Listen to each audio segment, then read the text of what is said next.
A party of seafaring Norse people from Scandinavia crossed the North Sea on June 8, 793 AD, and arrived on the holy island of Lindisfarne, close to England's northeast coast, and they looted the major Christian monastery of St. Cuthbert, announcing the arrival of the Vikings, who would rule for another 300 years. And that's what we saw on the History Channel show Vikings. Welcome to the Vikings Code, and today is going to be all about the Vikings' history in Britain. Before moving on, please like the video, subscribe to the channel. Let's get into it. The Vikings were originally from what is now Denmark, Norway, and Sweden, according to historical records. Their ancestral country was primarily rural, with few cities and villages. The great majority of people made a meager livelihood from agriculture or fishing, which was particularly prevalent around the coast. Boats were driven by sails rather than oars thanks to the advancements in ships throughout the 7th and 8th centuries in Europe and the Middle East.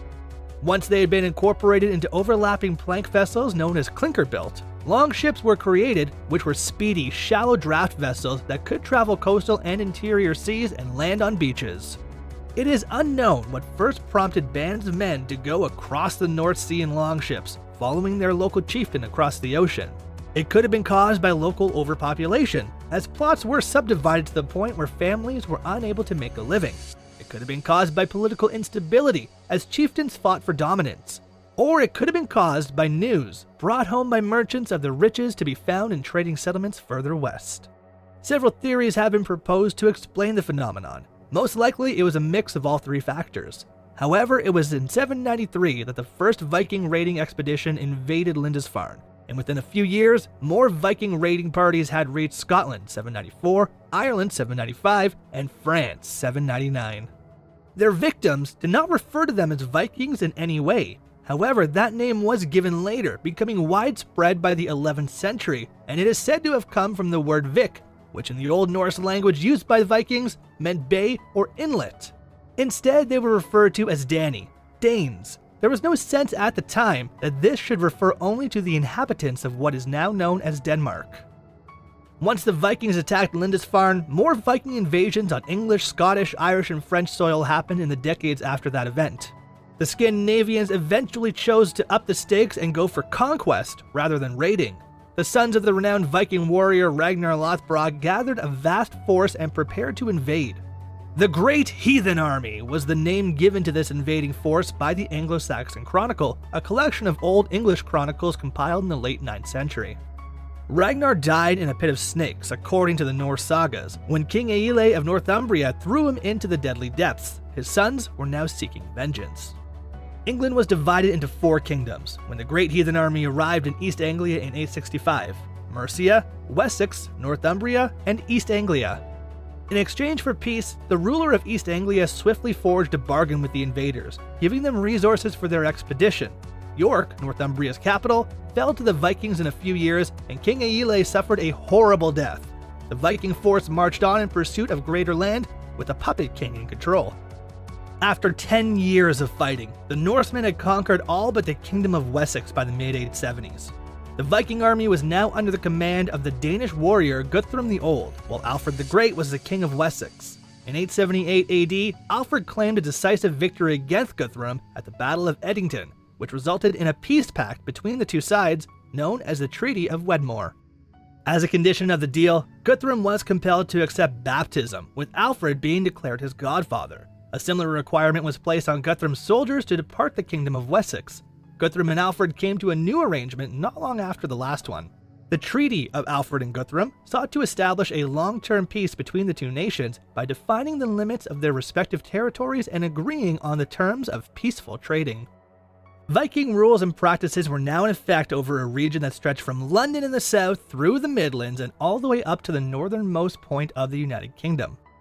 The territory would subsequently be known as Danelaw, receiving its name from the Old English Danelagu, which literally translates as Dane's Law in modern English.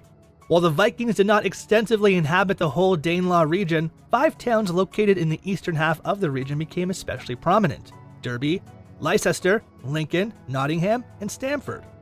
These walled settlements were originally built as burhs, fortified settlements for 5 Danish armies that had arrived in the region. The settlements would come to be known as the Five Boroughs, and each one was controlled by a separate Viking leader who was known as a Jarl. The Viking aristocracy in Jorvik, York, would have exercised ultimate control over the boroughs despite the fact that they functioned independently of one another. In England, the Vikings and Anglo-Saxons coexisted over the following 80 years, trading with one another and blending into the culture of the country. One of the most visible remnants of the Danelaw can now be seen in the names of places and the language we use. Many Scandinavian communities such as Grimsby and Derby were named after the suffix "by", which derived from the Old Norse word for farmstead or village respectively. In addition to Scunthorpe, other frequent Viking place names ended in the suffix "thrope", which translated as new village, while those ending in thwaite and dale translated as meadow or valley respectively. Many words, such as those that begin with the letter SK, such as the word sky and skin, have been borrowed from Old Norse, and the Vikings are even credited with inventing the term law. Because of the prevalence of this word in our language, together with other legal concepts such as wrong, we can see how important it was for Danelaw to develop a legal system. Eventually, tensions re-emerged between the Vikings and their neighbors, and the situation became more dangerous. Alfred took advantage of the peace to strengthen his army and fortify his territory with a number of fortifications. His oldest daughter, Aethelflaed, would lead the war against the Vikings and set the groundwork for the establishment of England. Following the death of her husband in 911 AD, Aethelflaed took control of the kingdom of Mercia, earning the title Lady of the Mercians. When the Vikings attacked, she went on the offensive and over the course of many years contributed significantly to the conquering of Danelaw.